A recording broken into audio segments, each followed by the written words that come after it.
존경하는 1290만 경기도민 여러분, 윤하섭 의장님을 비롯한 선배 동료 의원 여러분, 남경필 지사님, 이재영 교육감님, 그리고 관계 공무원 및 언론인 여러분, 안녕하십니까. 경기도의회 경제과학기술위원회 소속 새누리당 성남 출신 강성환 의원입니다.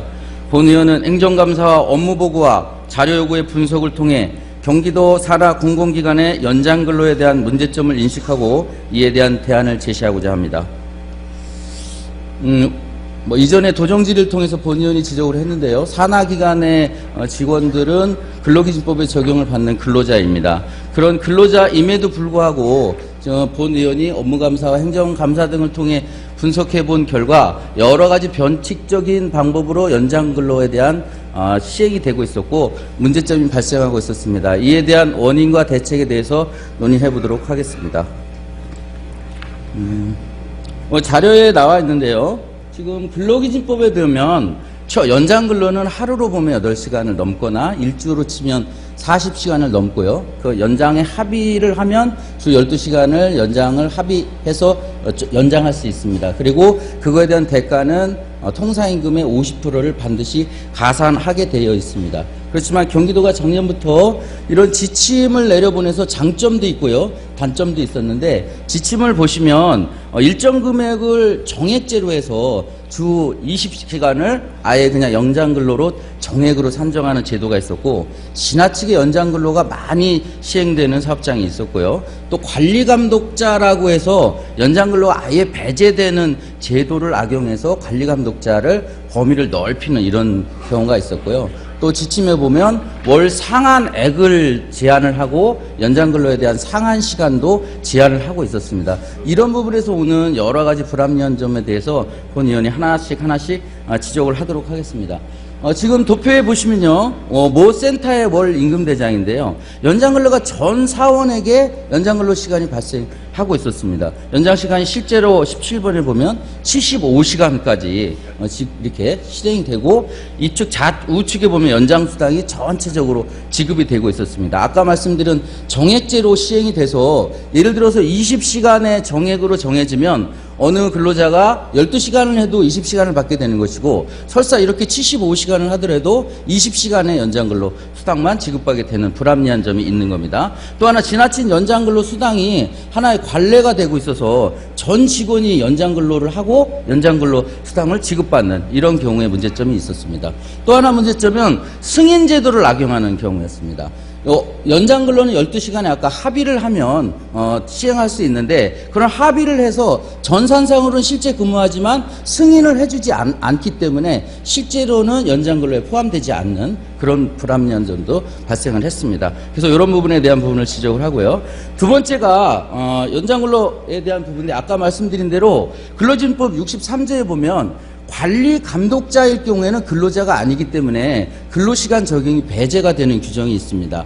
그런 규정을 악용을 해서 관리 감독자의 범위를 넓게 해석을 하는 거죠. 쉽게 여기 도표에 보시면 팀장을 저희가 26개 산하기관을 다 분석을 한번 해봤습니다. 그랬더니 팀장에 대한 부분이 관리 감독자로 해석을 해서 지금 보시겠지만 연장근로수당을 X표 침대가 지급하지 않는 곳이 절반이 넘고 있었습니다. 쉽게 얘기하면 팀장은 일반 근로자이고 그 다음에 그런 부분에 대한 연장근로를 실계산을 해서 지급을 해야 됨에도 불구하고 여기는 관리감독자로 해석을 하고 있었습니다. 그래서 그 부분을 조금 더 자세히 설명을 한번 해드리도록 하겠습니다.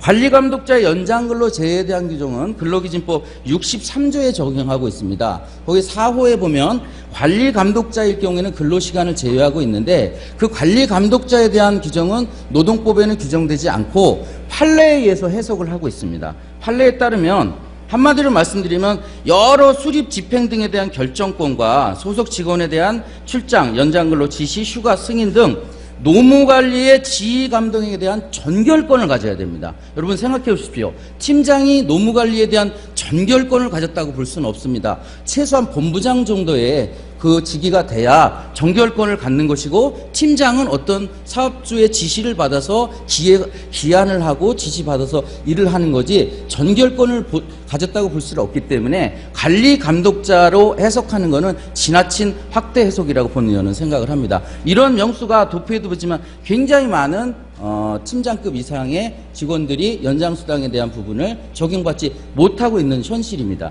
또 하나 그러면 이런 연장수당을 받지 못하는 것에 대한 대안으로 일정 정액으로 직책수당을 받고 있었습니다. 기존에 받고 있는 직책수당은 연장수당으로 산정하면 한 50%밖에 안 되는데요. 직책수당을 받고 있거나 기존에 직책수당을 받고 있으면 관리수당이라는 명목으로 변칙으로 운영이 되고 있었습니다. 그래서 이런 부분에 대한 도표를 보고요. 그래서 결론적으로 말씀드리겠습니다. 경기도 산하공공기관에 근로하는 직원은 공무원이 아니기 때문에 규율하는 법은 근로기준법입니다. 따라서 1일이나 일주간의 연장근로의 산정이나 가산임금도 근로기준법에 적용을 받아야 됩니다.